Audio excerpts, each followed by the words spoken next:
আজ করব fill in the blanks with the appropriate forms of verbs given in the bracket অর্থাৎ ব্র্যাকেটে দেওয়া ভার্বগুলো সঠিক ফর্ম দিয়ে শূন্যস্থান পূরণ করা। এই নখানা সেন্টেন্স আছে, একটু ভালো করে দেখলেই আশা করি এই জিনিসগুলো আটকাবে না, হাজার হাজার সেন্টেন্স করা যাবে। তাহলে শুরু করা যাক। প্রথমে আছে দি বুক রিড নাও। প্রথমে আমাদের দেখতে হবে সেন্টেন্সটা অ্যাক্টিভ আছে না প্যাসিভে আছে।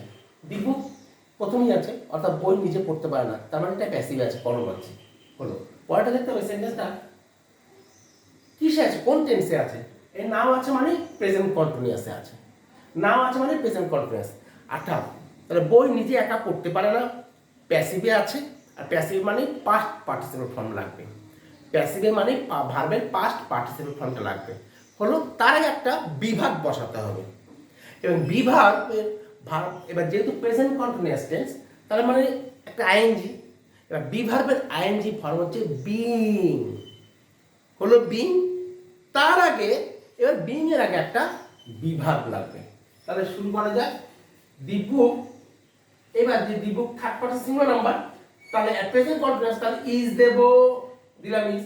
দি বুক থার্ড পারসন সিঙ্গুলার নাম্বার, সাবজেক্টটা নাওটা প্রেজেন্ট কন্টিনিউয়াস, তার প্রেজেন্ট কন্টিনিউয়াসের সবসময় নিয়মিত সাবজেক্ট, তারপর অক্সিলারি ভার্ব মানে বিভাগ, তার মূল ভার্বের ভার্বের প্রেজেন্ট ফর্মের সাথে আইএনজি, তারপর অবজেক্ট। এটা হচ্ছে প্রেজেন্ট কন্টিনিউয়াসের মানে টেক্সচার। তাই সাবজেক্ট তারপরে ইজ দিলাম, যেহেতু প্যাসিভে আছে তাহলে পাস্ট পার্টিসিপেল ফর্ম বসাতে হবে ভার্বের।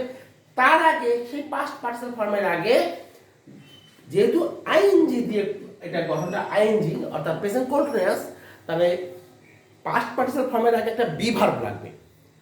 আবার বলছি, প্যাসিভে আছে, প্যাসিভে হচ্ছে একটা পাস্ট পার্টিসিপেল ব্যাপার আছে, ভার্বের পাস্ট পার্টিসিপেল ফর্মের ব্যাপার আছে। পাস্ট পার্টিসিপেল ফর্ম আগেই হয়ে বসে যায় না, তার আগে একটা বি ভার্ব লাগবে। এবার যেহেতু present continuous tense, present continuous tense মানে আইএনজি ব্যাপার, তার বি ভার্বের আইএনজি ফর্ম কি বিং। ইজের পরে কি দেব, বিং। এইবার পাস্ট পার্টিসিপেল রিডের পাস্ট পার্টিসিপেল রেড, তাহলে the book is being read নাও।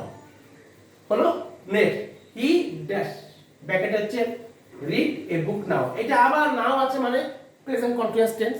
এবার এটা কর্তা কি নিজে কাজ করছে না কাউকে দিয়ে, হি প্রথমে আছে তাহলে কর্তা নিজে কাজ করছে, তাহলে এটা অ্যাক্টিভ সেন্টেন্সে আছে। অ্যাক্টিভ সেন্টেন্সে যখন আছে তারপরে দেখবো কি কি কোন টেন্সে আছে। সেন্টেন্স আছে অ্যাক্টিভ সেন্টেন্সে, আর টেন্স আছে নাও মানে প্রেজেন্ট কন্টিনিউয়াস। অ্যাক্টিভ সেন্টেন্স বা প্রেজেন্ট কন্টিনিউয়াস তার মানে প্রথমে সাবজেক্ট, তারপরে according to subject auxiliary verb বসবে, টু বি ভার্বটা এম ইজ আর হলো, তারপর মূল ভার্বের প্রেজেন্ট ফর্মের সাথে আইএনজি, তারপর অবজেক্ট। এটাই তো। তাহলে কি হবে, হি ব্র্যাকেটে রিড আছে এ বুক নাও। হি যখন আছে হি থার্ড পারসন সিঙ্গুলার নাম্বার, তার কন্টিনিউয়াস টেন্সের থার্ড পারসন সিঙ্গুলার নাম্বারের ক্ষেত্রে ইজ বসে, বসলো ইজ। এইবার মূল ভার্বের প্রেজেন্ট ফর্মের সাথে আইএনজি বসাতে হবে, তাহলে reading, he is reading a book now. হলো, he dash come here daily, সে এখানে প্রতিদিন আসে। ডেইলি মানে প্রতিদিন, ফ্রিকোয়েন্টলি মানে মাঝে মধ্যে, অকেশনালি মানে অনুষ্ঠান পারপাস, সামটাইম মানে মাঝে মধ্যে, অফেন মানে প্রায়, অলওয়েজ মানে সবসময়, তারপর এভরি টাইম মানে প্রত্যেক সময়, ডে দিন, এভরি উইক এভরি ডে প্রতিদিন, এভরি উইক প্রতি সপ্তাহে, এভরি মান্থ প্রত্যেক মাসে, এভরি ইয়ার প্রতি বছর। তারপরে কি ইউনিভার্সাল ট্রুথ অর্থাৎ চিরন্তন সত্য, হ্যাবিচুয়াল অ্যাকশন অভ্যাসগত কাজ, সায়েন্টিফিক ট্রুথ বৈজ্ঞানিক সত্য, বৈজ্ঞানিক সত্য, হিস্টোরিক্যাল ট্রুথ মানে ঐতিহাসিক সত্য। এদেরকে সবসময় যেন প্রেজেন্ট ইন্ডিফিনিট টেন্স বসে। তাহলে হি ব্র্যাকেটের মধ্যে কাম আছে হেয়ার ডেইলি, তাহলে হি যেহেতু থার্ড পারসন সিঙ্গুলার নাম্বার, এই প্রেজেন্ট ইন্ডিফিনিট টেন্সে সবসময়ের জন্য হয় ভার্বের বেস ফর্মটা বসবে, নয় ভার্বের বেস ফর্মটা বলবো, নয় ভার্বের বেস ফর্মের সাথে এস বা এস লাগবে যদি subject third person singular number হয়। আর নেগেটিভ এবং ইন্টারোগেটিভ করার সময় ডু নট, ডাজ নট এগুলো আসে নেগেটিভ এবং ইন্টারোগেটিভ করার সময়। প্রশ্নবোধক করার সময় ডাজের একটা ব্যাপার থাকে, আবার ডু এরও ব্যাপার থাকে। থার্ড পারসন সিঙ্গুলার নাম্বারের ক্ষেত্রে ডাজের ব্যাপার থাকে, বাকি সবার ক্ষেত্রে ডু এর ব্যাপার থাকে। আর নেগেটিভ করার সময় ডু নট, ডাজ নটের ব্যাপার থাকে। তা যেহেতু এখানে he third person singular number, ব্র্যাকেটে প্রেজেন্ট টেন্স ভার্বের বেস ফর্মটা আছে, আর সবসময় জন্য ব্র্যাকেটের মধ্যে যে ভার্বটা থাকবে সেটা ভার্বের বেস ফর্মই থাকবে। মানে always the base form of verb will be given in the bracket.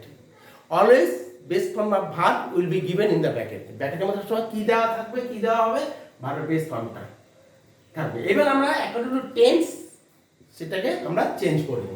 তাহলে হি আছে আর এদিকে ভার্বের কি বেস ফর্মটা আছে, তাহলে কি হবে? আর ডেইলি মানে প্রেজেন্ট ইনডিফিনিট টেন্স, তাহলে he comes, he comes here daily, সে এখানে প্রতিদিন আসে।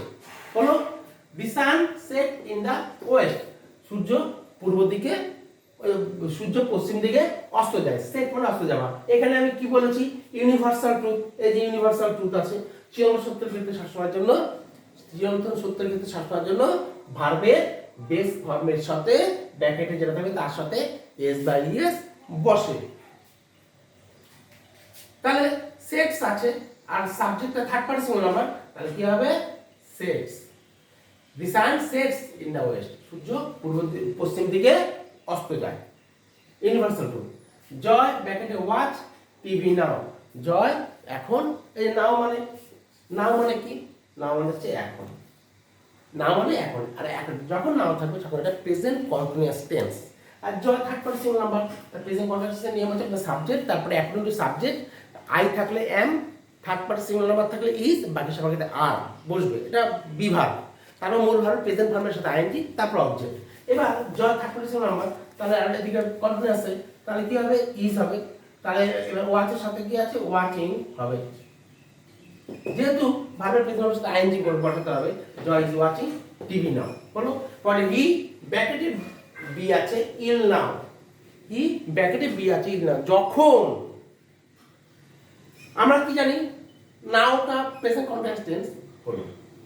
নাও আছে কিন্তু ব্র্যাকেটের মধ্যে বি ভার্ব, অর্থাৎ বি দিয়ে ব্র্যাকেটের মধ্যে রাখা আছে, বি কথাটা ব্র্যাকেটের মধ্যে রাখা আছে, সেই ক্ষেত্রে সবসময় জন্য প্রেজেন্ট ইনডিফিনিট টেন্স হবে।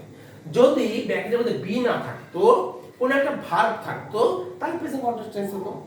বি ভার্ব না থেকে কোনো একটা ফাইনাইট ভার্ব, মানে যেটাকে বলে প্রিন্সিপাল ভার্ব থাকতো, মেইন ভার্ব থাকতো, তাহলে কন্টিনিউয়াস হতো। যেহেতু ব্র্যাকেটের মধ্যে বি ভার্ব আছে, তাই নাও থাকলেও এটা প্রেজেন্ট ইনডিফিনিট টেন্স হবে। তাহলে কি হবে? হি, এই যে বি ভার্বটা he third person number, third person number কিন্তু বি ভার্ব কি বসে? প্রেজেন্ট টেন্সে ইজ। তাহলে হি ইজ ইল নাও, সে এখন অসুস্থ। ইউ এভার ব্র্যাকেটে বি আছে টু ডেলি, এখানে বলতে যাচ্ছে, আবার দিয়ে জিজ্ঞাসাবাদ চিহ্ন আছে। ইউ এভার ব্র্যাকেটে বি টু ডেলি, বলতে যাচ্ছে তুমি কি কখনো দিল্লি গেছো? বলতে যাচ্ছে। জাস্ট সবেমাত্র, জাস্ট না, এই মাত্র, অলরেডি, ইতিপূর্বে, রিসেন্টলি মানে সদ্য, ইয়েট মানে এখন পর্যন্ত, এবার মানে কখনোই, অফ লেট মানে সাম্প্রতিক কাল, এই শব্দ, লেটলি মানে সাম্প্রতিক কাল, এই এদের ক্ষেত্রে প্রেজেন্ট পারফেক্ট টেন্স। আর প্রেজেন্ট পারফেক্ট টেন্স মানে ভার্বের পাস্ট পার্টিসিপেল ব্যাপার থাকে একটা, হ্যাভ হ্যাজ এর ব্যাপার থাকে একটা, তাহলে ইউ হ্যাভ হ্যাজ এর ব্যাপার থাকবে। কিন্তু থার্ড পারসন সিঙ্গুলার নাম্বারের ক্ষেত্রে হ্যাজ, থার্ড পারসন সিঙ্গুলার নাম্বারের ক্ষেত্রে হ্যাজ, অর্থাৎ প্রথম পুরুষ একবচনের ক্ষেত্রে হ্যাজ, বাকি সবার ক্ষেত্রে হ্যাভের ব্যাপার থাকবে একটা। যেহেতু এটা সেকেন্ড পারসন, তাহলে এটা হ্যাভের ব্যাপার থাকবে। এবার হ্যাভটা সাবজেক্টটা আগে আসবে না পরে আসবে তা নির্ভর করবে ইন্টিগ্রেটিভ সেন্টেন্স আছে কিনা, ইন্টিগ্রেটিভ সাইন, প্রশ্নবোধক বাক্য চিহ্নটা আছে কিনা। যেহেতু আছে, তাহলে হ্যাভ আগে নিয়ে আসি। আবারও বলছি, যখন এগুলো থাকবে, জাস্ট আর already, recently, yet, ever, of late, lately, এগুলো থাকলেই সবসময়ের জন্য প্রেজেন্ট পারফেক্ট টেন্স। এই যেহেতু এভার আছে, present perfect tense, present perfect tense মানে হ্যাভ বা হ্যাজ বসবে। এবার হ্যাভ বা হ্যাজটা কোথায় বসবে? সাবজেক্ট আগে বসবে, সাবজেক্ট আগে বসলে ওটা প্রশ্নবোধক ইন্টিগ্রেটিভ সেন্টেন্স হবে, সাবজেক্টের পরে বসলে ওটা অ্যাসার্টিভ সেন্টেন্স, বর্ণনামূলক বাক্য হবে।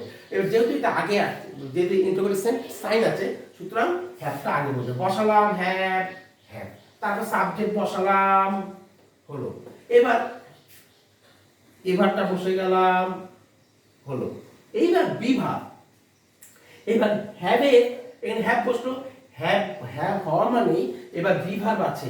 এবার যদি প্রেজেন্ট টেন্সের বিভাগ, প্রেজেন্ট টেন্সের বিভাগ হচ্ছে অ্যামিজার, পাস্ট টেন্সের বিভাগ ওয়াজ ওয়ার, কিন্তু প্রেজেন্ট পারফেক্ট টেন্সের বিভাগ হচ্ছে বিন। প্রেজেন্ট পারফেক্ট, যেহেতু এটা প্রেজেন্ট পারফেক্ট টেন্স, এখানে অ্যামিজারের কোনো ব্যাপার নেই, এখানে হচ্ছে বিন। তাহলে কি হবে? হ্যাভ আছে, এখানে বিন। আবার একটু জায়গাটা ক্লিয়ার করে দিই, অ্যামিজার হচ্ছে প্রেজেন্ট টেন্সের to be verb, was were হচ্ছে পাস্ট টেন্সের টু বি ভার্ব। মানে প্রেজেন্ট ইনডিফিনিটের টু বি ভার্ব হচ্ছে অ্যামিজার, পাস্ট ইনডিফিনিটের টু বি ভার্ব হচ্ছে ওয়াজ ওয়ার। কিন্তু এটা প্রেজেন্ট পারফেক্ট টেন্সে আছে, সেটা প্রেজেন্ট পারফেক্ট টেন্সের বি ভার্ব হচ্ছে বিন। হ্যাভ এর সাথে হ্যাভ বিন, হ্যাজ বিন হয়, হ্যাভ আর হ্যাভ ইজ এগুলো তো হয় না। Have you ever been to Delhi? তুমি কি কখনো দিল্লি গেছো? I dash dash rain sorry it dash dash rain since morning. দেখো যখন এই সিন্স বা ফর লিখে দিই এখানে এসআইএনসি সিন্স ফর এর পরে যখন কোনো টাইমের উল্লেখ থাকবে, সময়ের উল্লেখ থাকবে, তখন মনে রাখবে সেটা প্রেজেন্ট পারফেক্ট কন্টিনিউয়াস টেন্স। আবার বলছি সিন্স বা ফর, সিন্স মানে থেকে, ফর মানে ধরে, 3 দিন ধরে 4 দিন ধরে। আমি এই স্কুলে 5 বছর ধরে পড়াশোনা করছি। আই হ্যাভ বিন স্টাডিং বা I have been reading in this school for 5 years. 5 বছর ধরে আমি এই অফিসে 10 বছর ধরে চাকরি করছি। I have been working in this office for 10 years. আমি 2 ঘন্টা ধরে চিঠি লিখছি। I have been writing a letter for 2 hours. আবার he has been playing for 3 hours. They have been eating for 20 minutes. অর্থাৎ থার্ড পার্সন সিঙ্গুলার ভার্বের ক্ষেত্রে has been, বাকি সবার ক্ষেত্রে হ্যাভ বিন, তারপর মূল ভার্ব প্রেজেন্ট ভার্বের সাথে আইএনজি, তারপর টাইমটা প্রেজেন্ট কন্টিনিউয়াস। যখন ফর থাকবে, ফর দিয়ে টাইমটা, যখন সিন্স থাকবে নির্দিষ্ট কোনো সময়তে, 2000 সাল থেকে আমি এখানে বসবাস করছি। I have been living in this village since 2000 বা সিন্স 2022। সিন্সটা হচ্ছে কোনো নির্দিষ্ট সাল থেকে, কোনো নির্দিষ্ট দিন থেকে। আমি এখানটায় গত সোমবার থেকে আছি, বা আমি এখানটায় আমি সকাল থেকে পড়াশোনা করছি। I have been studying since morning. I have been studying since morning বা I have been reading since morning. অর্থাৎ সিন্স মানে নির্দিষ্ট সময় উল্লেখ করে দেয়। আর ফর মানে একটা পিরিয়ড, 3 বছর ধরে, 4 বছর ধরে, 5 বছর ধরে, 10 বছর ধরে।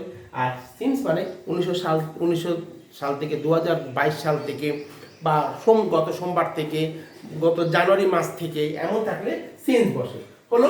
কিন্তু দুটি present perfect continuous tense.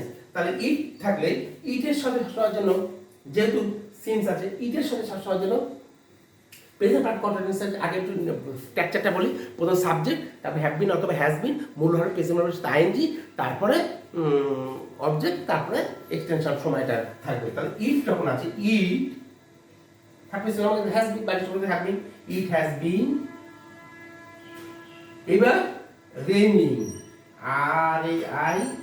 RAINING, it has been raining since morning. It has been raining since morning, সকাল থেকে বৃষ্টি হচ্ছে। লাস্ট এইটা একটু ভালো করে বুঝতে হবে। ব্র্যাকেটের মধ্যে কাম আছে, হেয়ার ইয়েস্টারডে। কতগুলো গন্ডগোল করে গেছে।